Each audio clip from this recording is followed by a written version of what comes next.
Bom dia, irmãos, graça e paz. Nós somos a sala de adultos da Primeira Igreja Evangélica Batista em Araraquara. Nós estamos estudando o livro de Mateus, o Evangelho do Reino. Para isso, nós usamos a nossa revista Compromisso. Hoje nós vamos para a nossa sexta lição, que está baseada nos capítulos 12 e 13 do livro de Mateus. O título da nossa lição de hoje é A Forma de Jesus Ensinar. Vamos fazer uma oração e logo daremos sequência ao nosso estudo nessa manhã.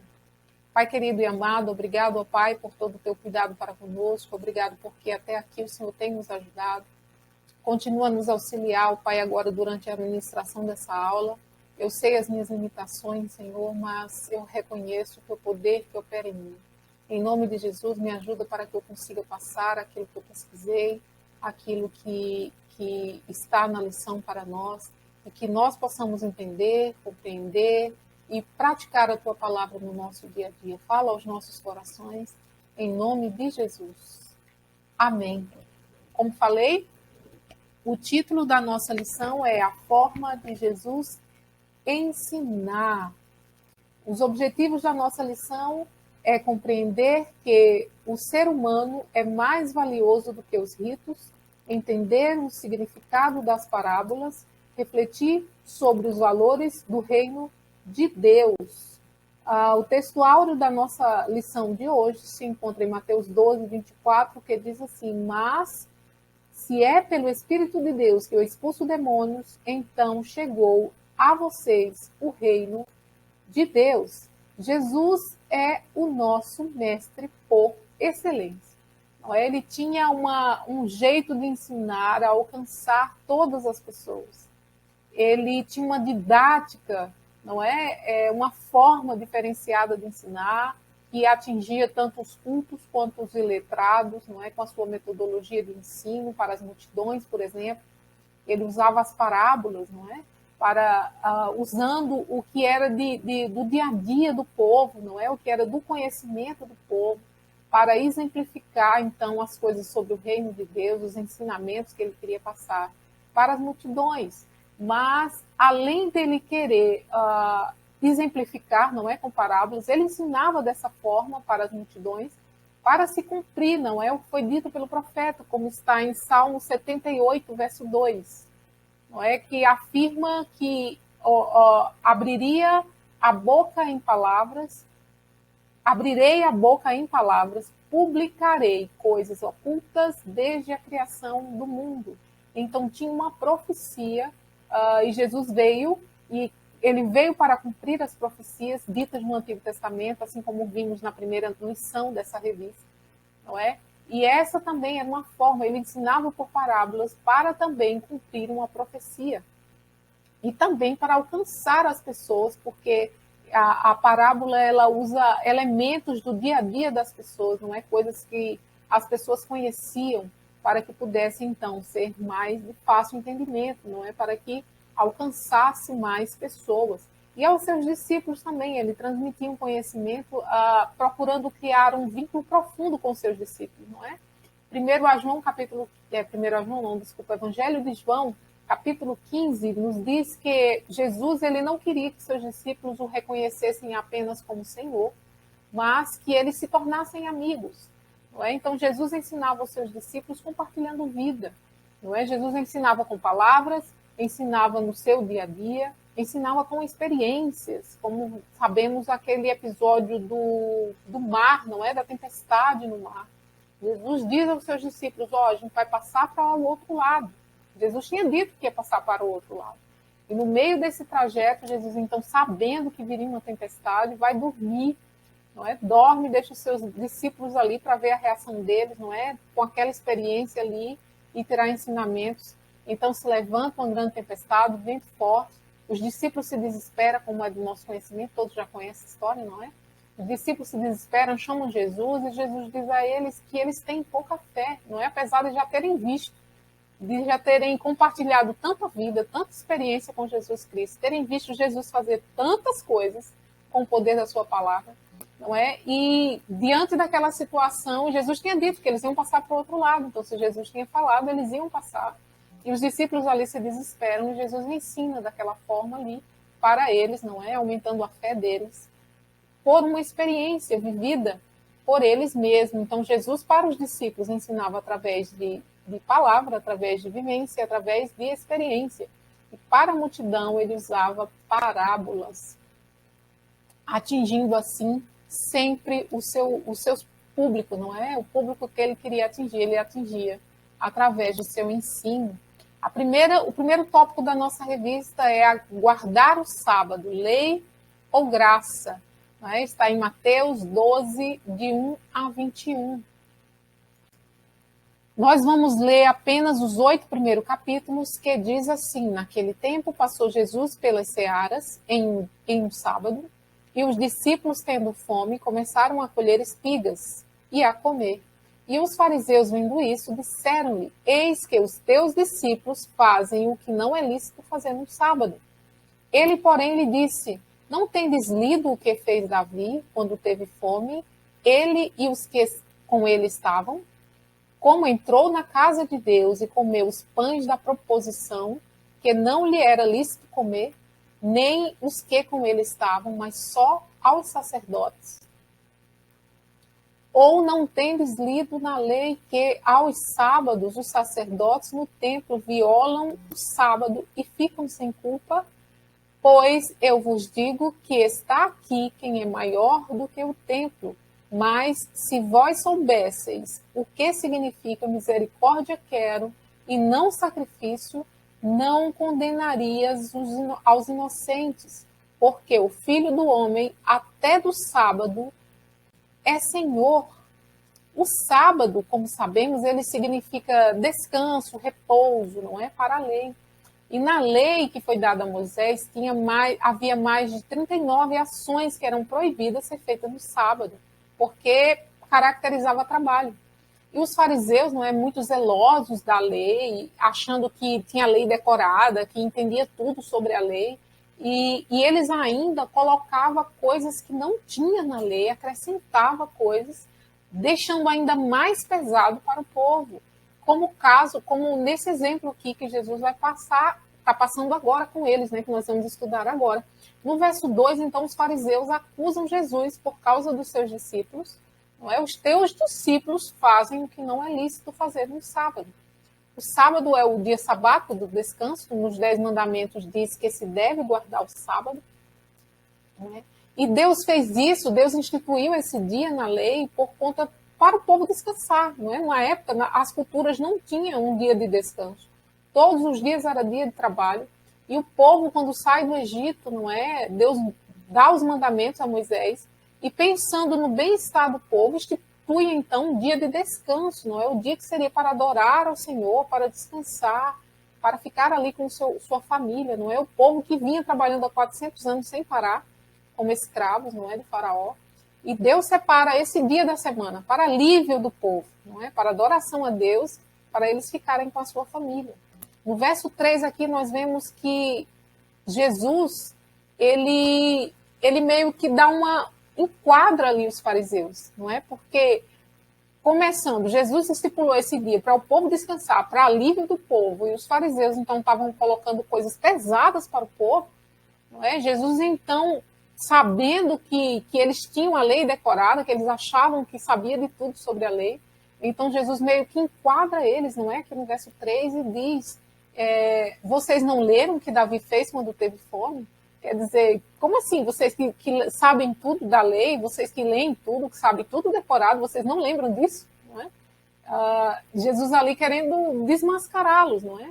E Jesus afronta os fariseus com essa pergunta, não é? Já que eles achavam que sabia tudo sobre a lei.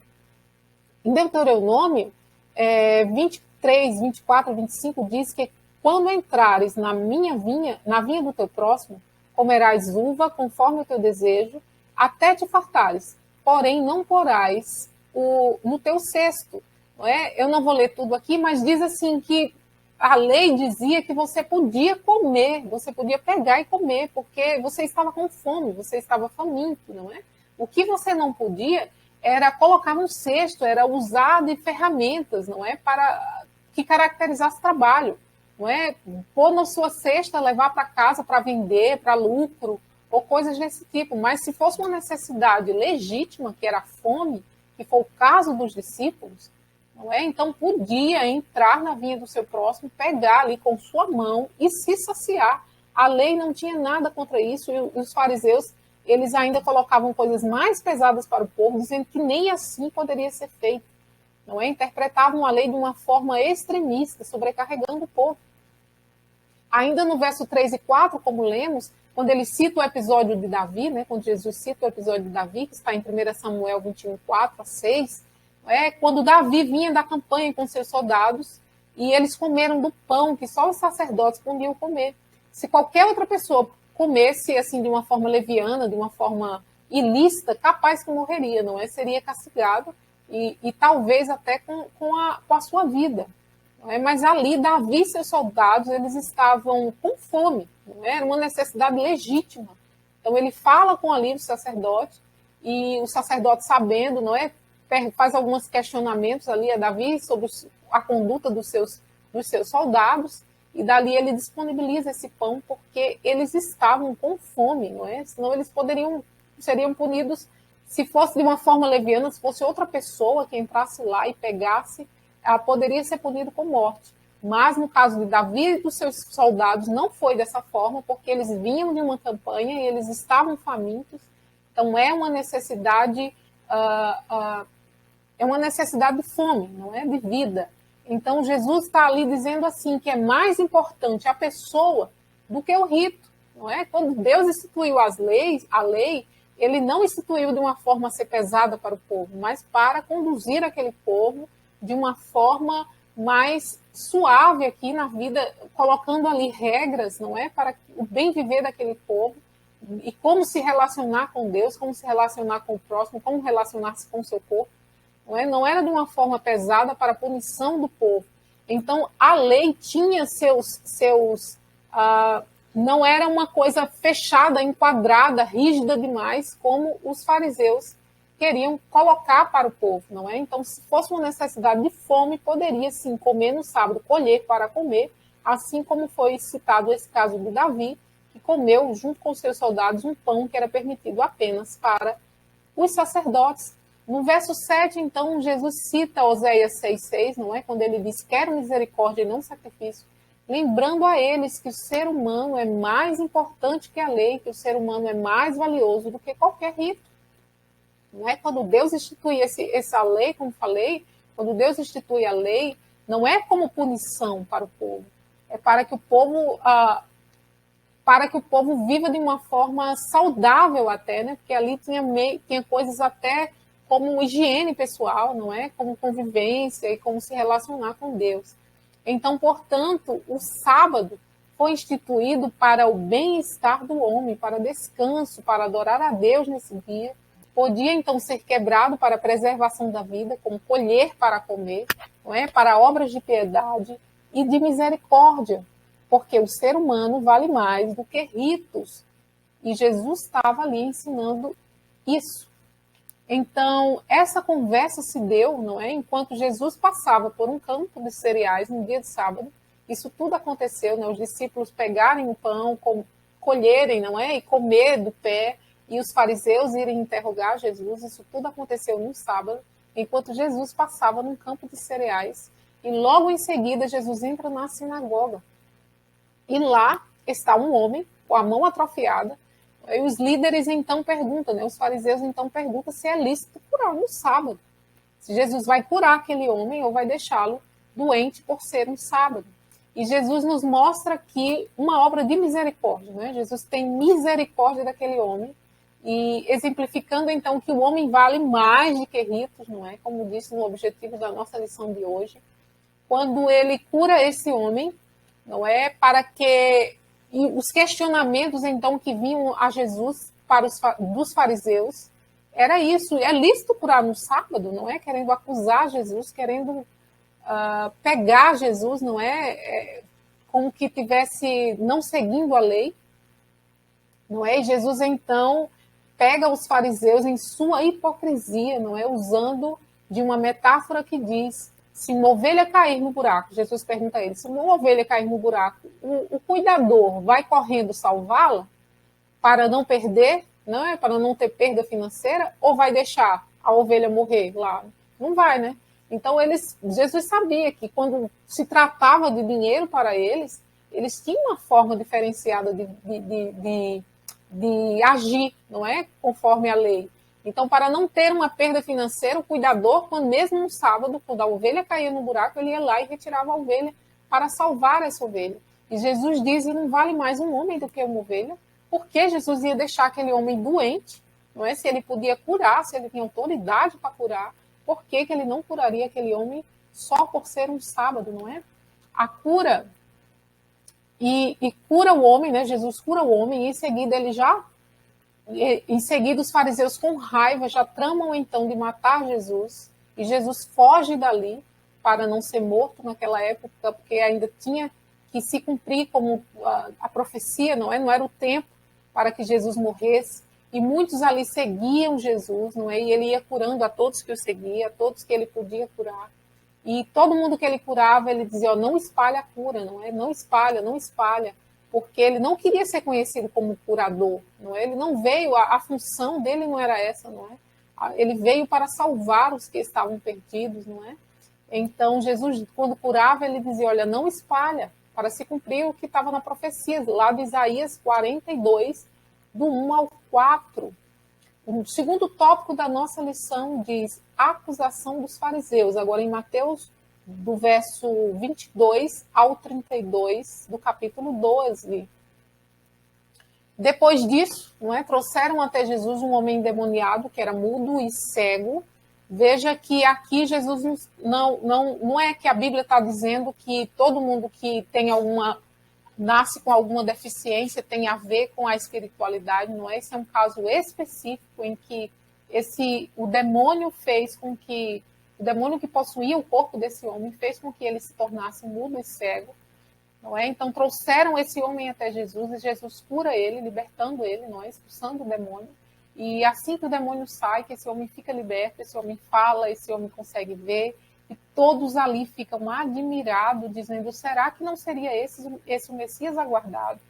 Então os fariseus começam a ouvir isso e ficam mais enfurecidos, não é? E começam então a dizer que Jesus expulsa os demônios por meio de Beelzebul, com o poder de Beelzebul, o maior dos demônios. E começam então a acusar Jesus de expulsar os demônios com o poder dos demônios.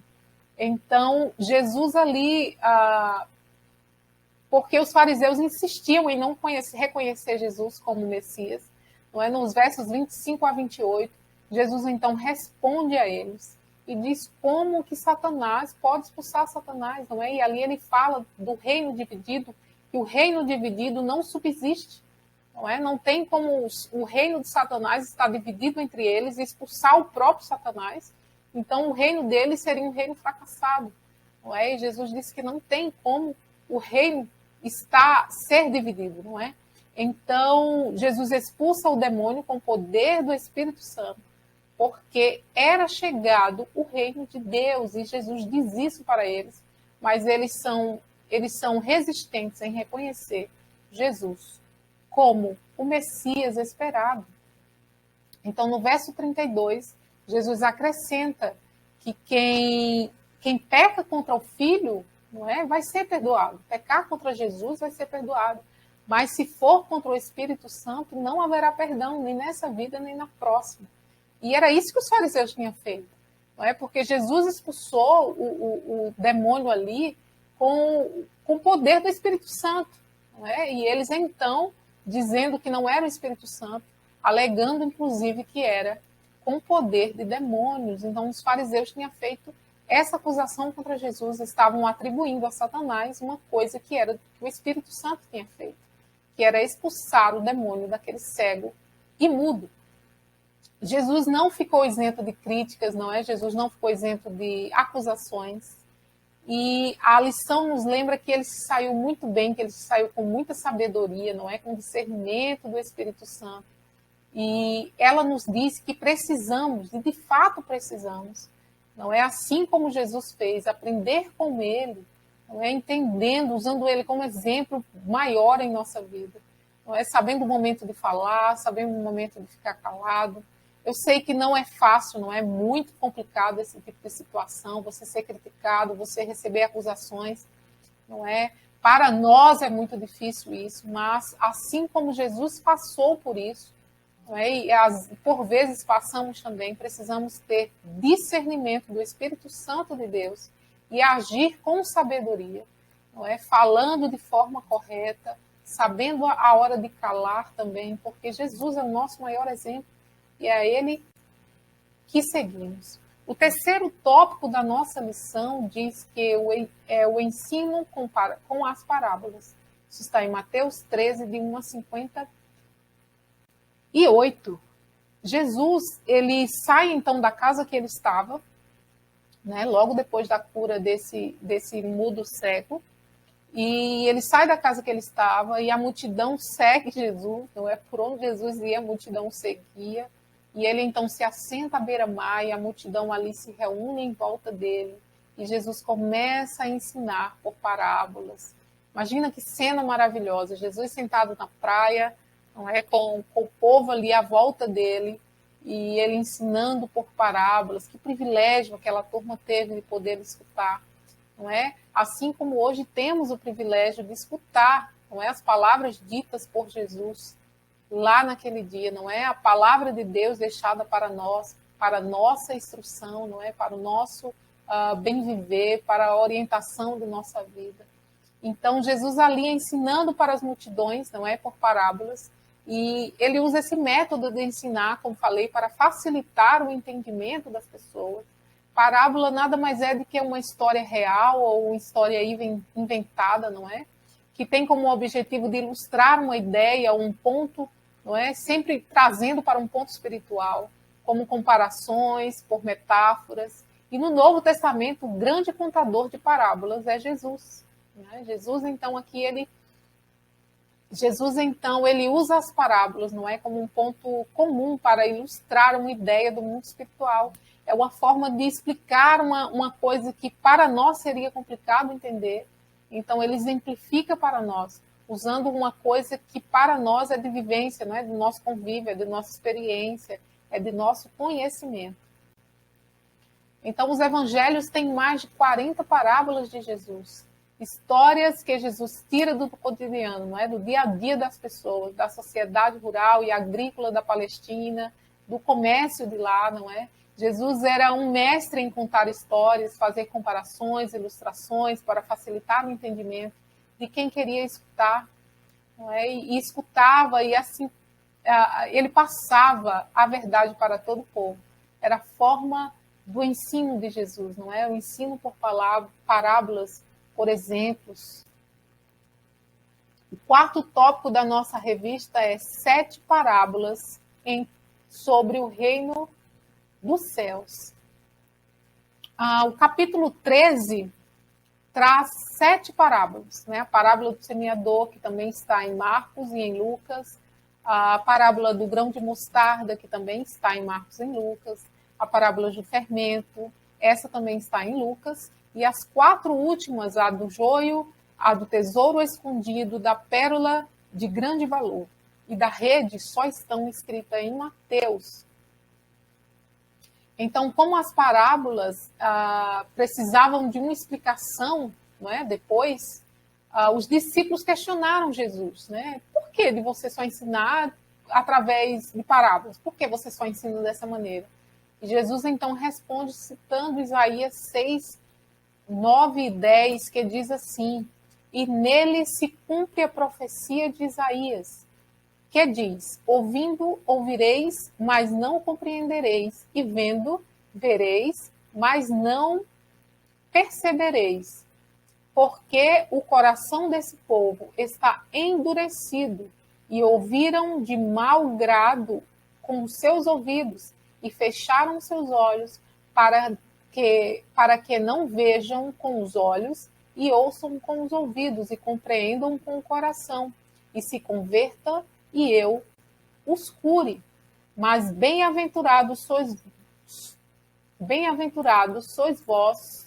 vossos olhos, porque veem, os vossos ouvidos, porque ouvem. Porque em verdade vos digo que muitos profetas e justos desejariam ver o que vós vedes, e não viram, ouvir o que vós ouvis, e não ouviram. Escutai vós, pois, a parábola do semeador. E aí Jesus começa, então, com a parábola do semeador. E, de fato, não é como seria maravilhoso estar ali sentado, escutando presencialmente Jesus Cristo ensinar.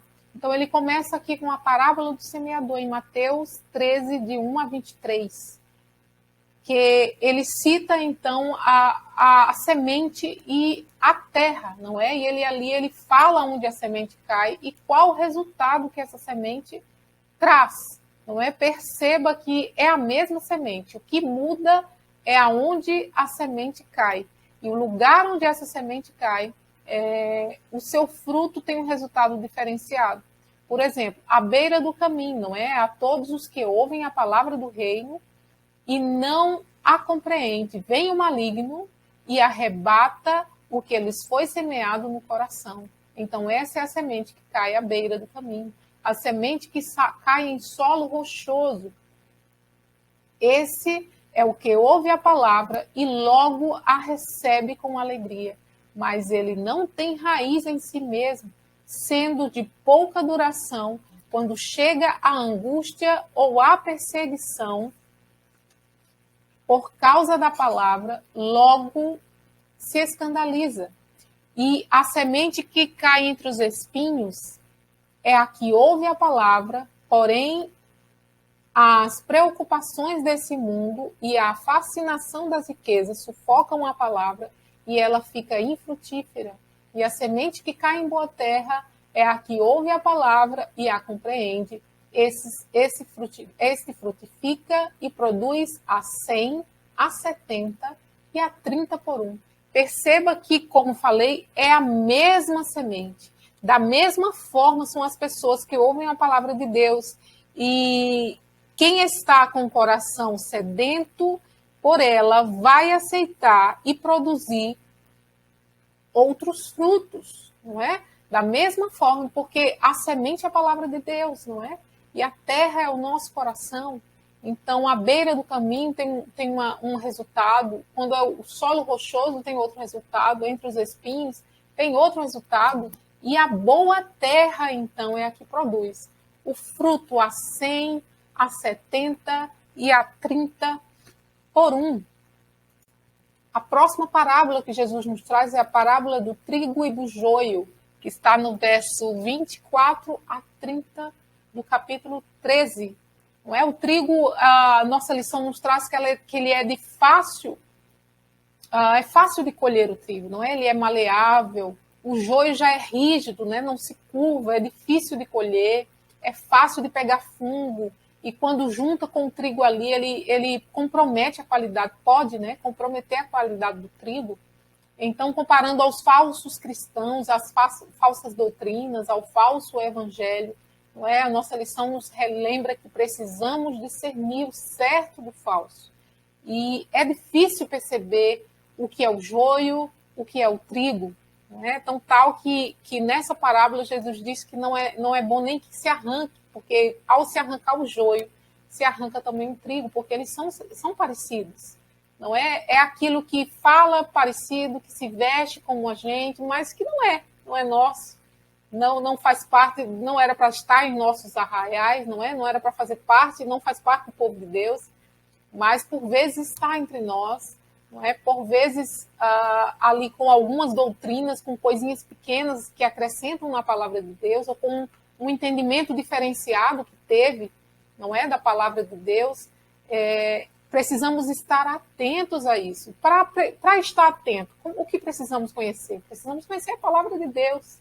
Não é? Uma vez eu vi uma pessoa falar que para você conhecer a nota falsa, não é? Você não precisa conhecer todas as falsas, porque muitas vão fabricar ainda, não é? Precisamos sim conhecer os detalhes da nota verdadeira, porque ao conhecer os detalhes da nota verdadeira, você não é enganado por falsas notas. Qualquer nota falsa que chegue até você, por mais parecida, por mais que se assemelhe, não é? Pode ser muito, muito semelhante. Mas você, ao conhecer a nota verdadeira, você vai saber, assim que você bater o olho, às vezes você pode até olhar com mais detalhe, mas você vai saber que aquela nota é falsa. E é da mesma forma com o Evangelho, não é? Precisamos entender o que a palavra de Deus traz para nós, não é? Ela é a nossa única regra de fé e prática. Então precisamos entender e compreender o que Deus quer para nós, o que Deus, como devemos agir, não é? O que a palavra de Deus traz para nós, porque qualquer outra coisa, qualquer outro evangelho que venha a ser passado para nós, quando nós conhecemos o verdadeiro, identificaremos, não é? Mesmo que seja muito parecido, não é? Ao analisar, nós vamos ver e reconhecer que aquele evangelho não é o evangelho verdadeiro. Então precisamos ter esse discernimento. E quem nos dá esse discernimento é o conhecimento da palavra de Deus e o Espírito Santo de Deus. Não é? Temos o Espírito Santo de Deus que nos auxilia em todas as nossas fraquezas, todas as nossas fraquezas.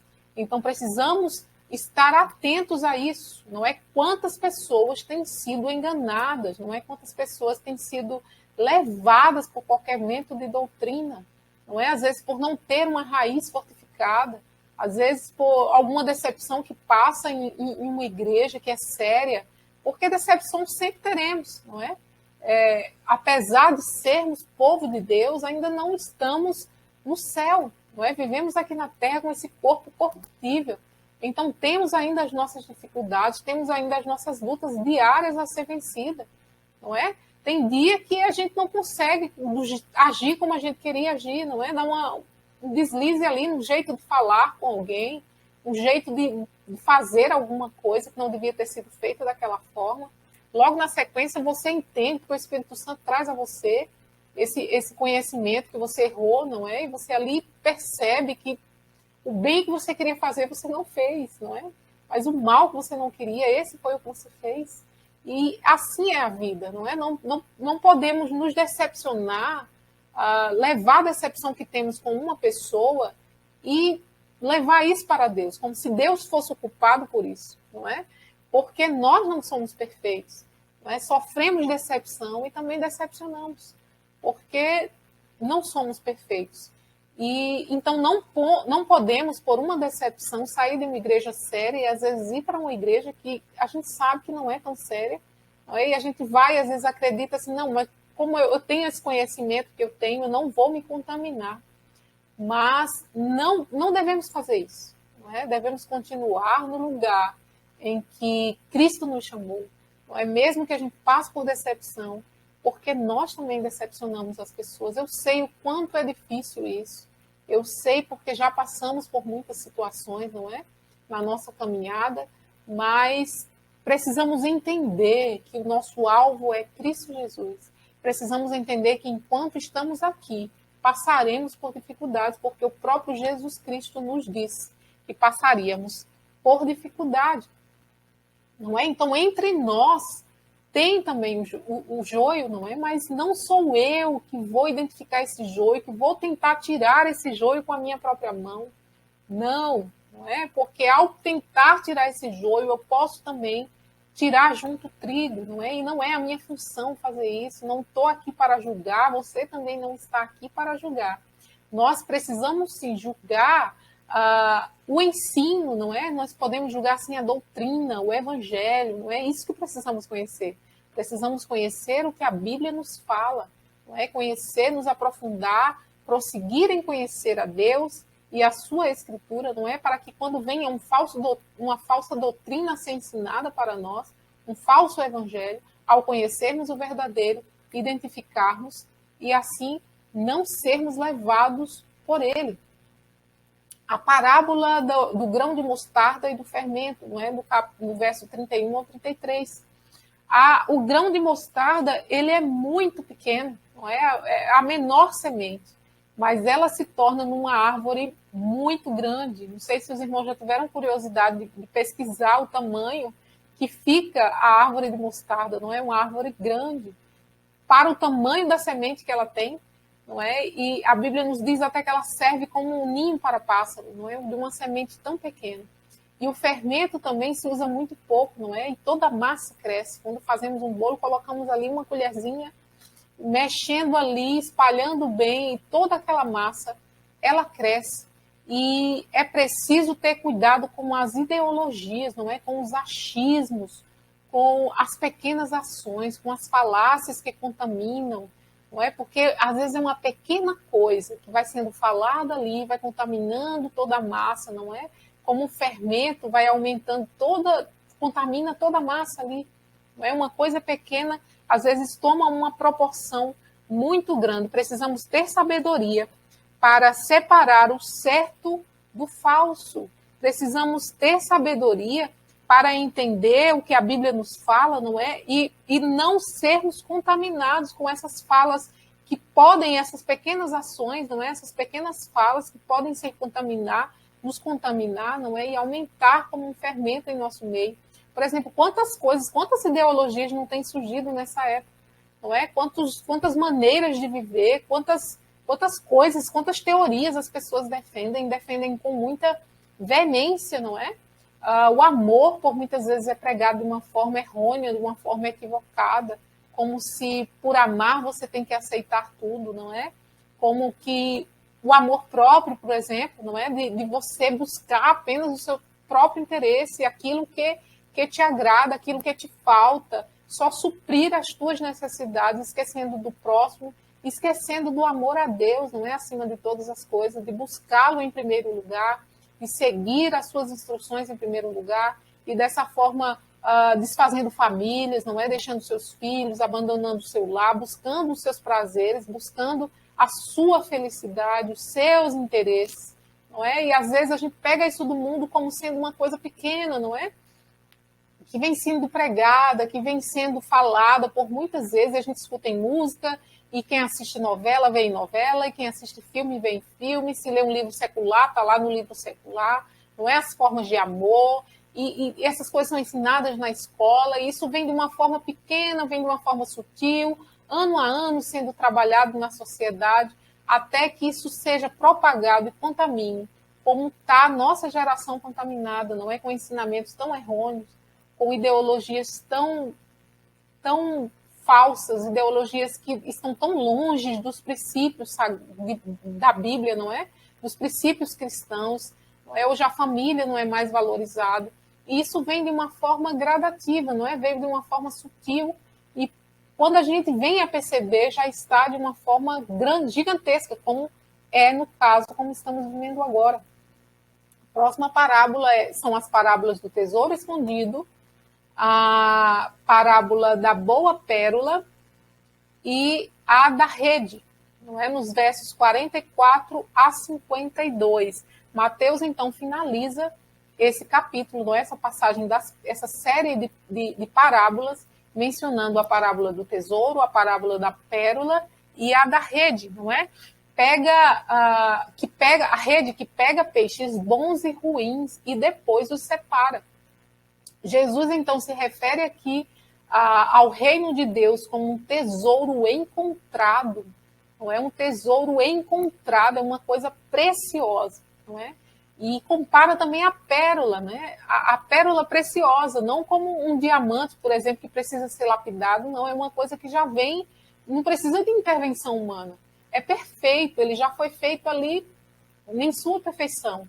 Não é? E os bons peixes que caem na rede, não é? A rede que pega ali os peixes bons e os peixes ruins, e os pescadores, então, depois saem tirando da rede aqueles peixes ruins, ficando apenas com os peixes bons. O reino de Deus é precioso, mas muitos que estão na rede serão lançados para fora no dia do julgamento.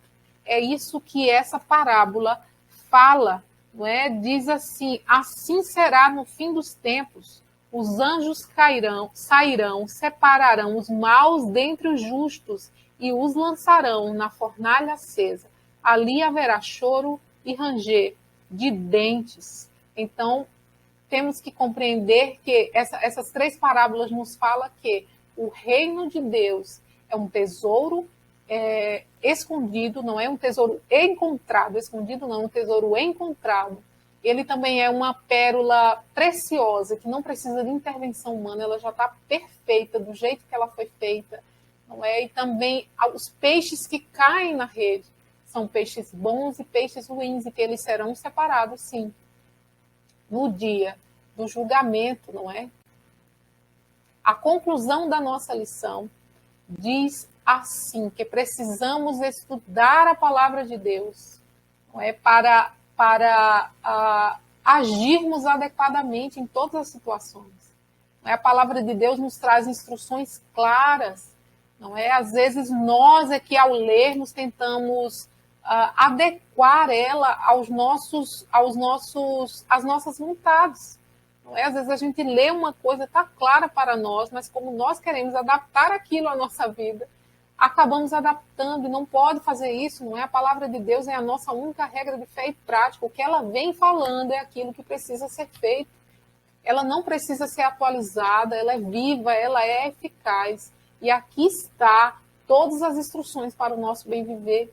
Não é? Precisamos, então, agir adequadamente, de acordo com a palavra de Deus, não colocando coisas a mais, como os fariseus fizeram, não é? Não acrescentando coisas, visto que estamos no tempo da graça. Mas não é por estarmos no tempo da graça que podemos viver a nossa maneira. Não é por estarmos no tempo da graça que o amor de Deus, a graça de Deus é irresistível que me alcançou. O amor de Deus é incalculável por mim, então eu posso fazer o que eu quiser e Ele vai continuar me amando, Ele vai continuar te amando. Mas a Bíblia nos fala também que seremos julgados pelas nossas obras. Não é? Aqui em Mateus tem uma passagem que fala até que seremos julgados por aquilo que falamos, aquilo que sai da nossa boca. Então precisamos ter o cuidado e o entendimento de não adequar a palavra de Deus ao nosso bem-estar, e também não acrescentar coisas que não vêm aqui descritas nela, não é?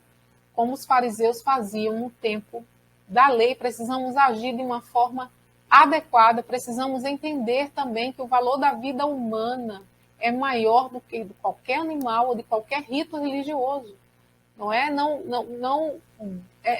Tudo que Deus fez para nós aqui na Terra, não é? O jardim, tudo, as leis mais para frente, depois enviou o seu Filho Jesus, nos alcançando com a sua graça, não é? Com um fardo leve, não é? E suave. E tudo isso é pensando e vendo, entendendo, não é? Que o ser humano é mais importante que qualquer coisa, que qualquer animal e de que qualquer rito, não é? Hoje às vezes escutamos, não é? Infelizmente, que tem pessoas que preferem conviver com um cachorro, com um animal, do que com um ser humano. Às vezes a gente pode falar uma coisa dessa pensando assim, eu sou diferente, né? A outra pessoa não. A outra pessoa é difícil de conviver, a outra pessoa é falsa, a outra pessoa age de uma forma que não é adequada. Eu não. Eu vivo bem, eu sou uma pessoa muito boa, não é? Então eu, com toda a minha bondade, prefiro viver com o meu animal do que conviver com as outras pessoas que são falsas. Não podemos agir dessa forma obviamente, porque a vida do ser humano vale muito mais do que um animal, mas também porque nós temos os nossos defeitos. Cada um tem a sua cruz, não é?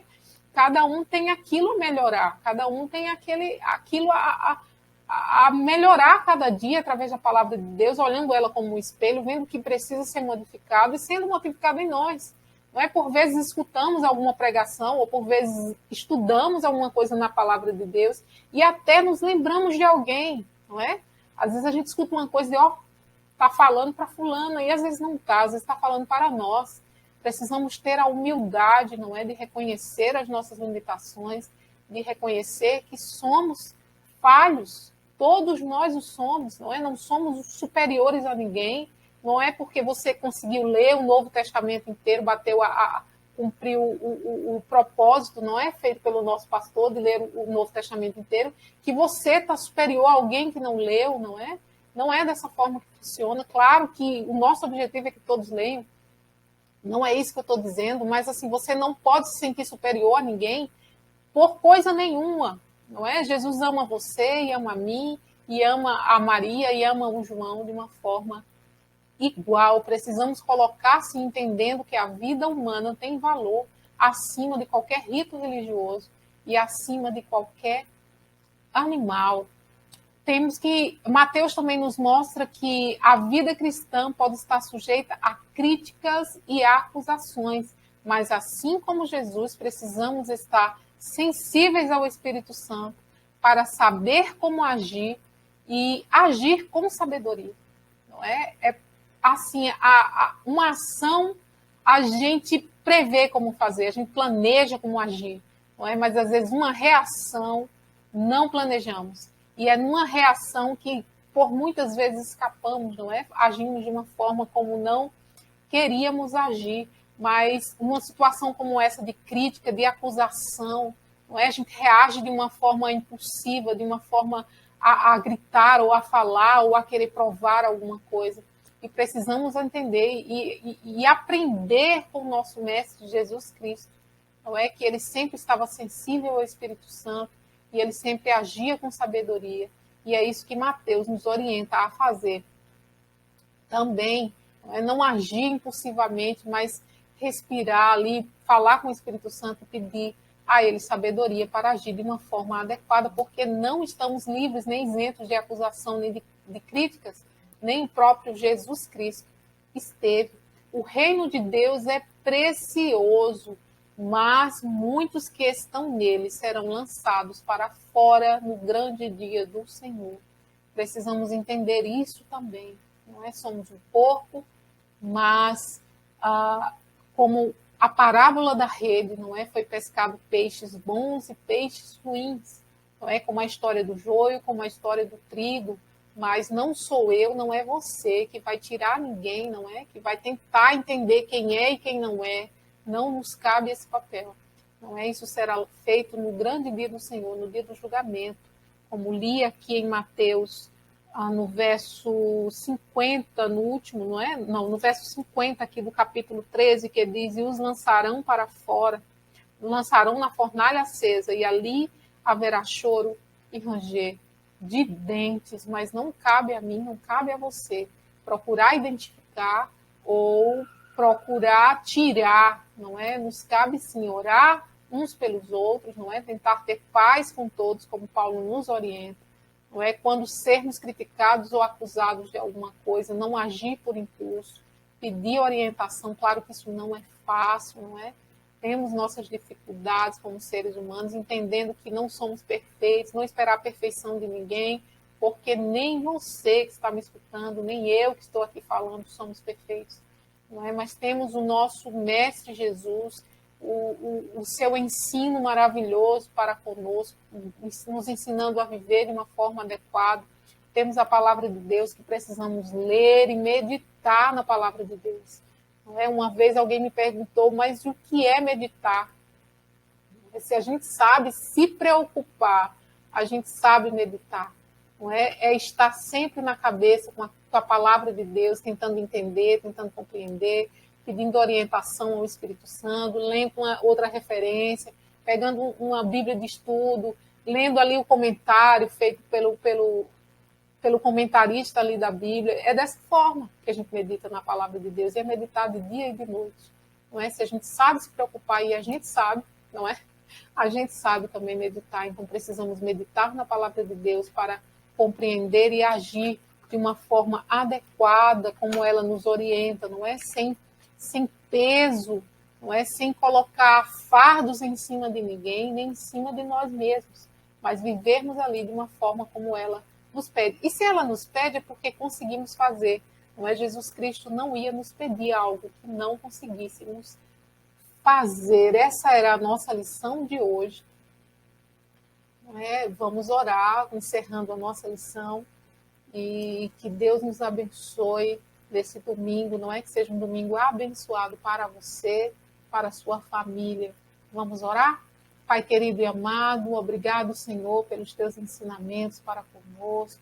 Nos ajuda, Pai, a entender as nossas limitações, entender a nossa dependência de Ti, entender o quanto que precisamos, Senhor, entender a Tua palavra, meditar nela de dia e de noite, ó Pai, para o nosso bem viver, para o nosso crescimento espiritual, para a orientação da nossa vida. Em nome de Jesus, nos ajuda para que possamos amar uns aos outros da forma que tu ensinaste, ó Pai, para que não possamos cobrar das outras pessoas mais do que elas podem dar, Senhor, assim como nós também não somos perfeitos, Senhor, entendendo, Senhor, as limitações uns dos outros e vivendo em paz, em nome de Jesus, Senhor, no que cabe a nós fazer.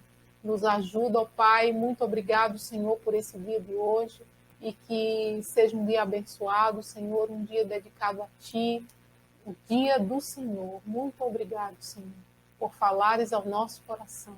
Continua conosco em nome de Jesus. Amém. Bom domingo, Deus te abençoe e até domingo que vem.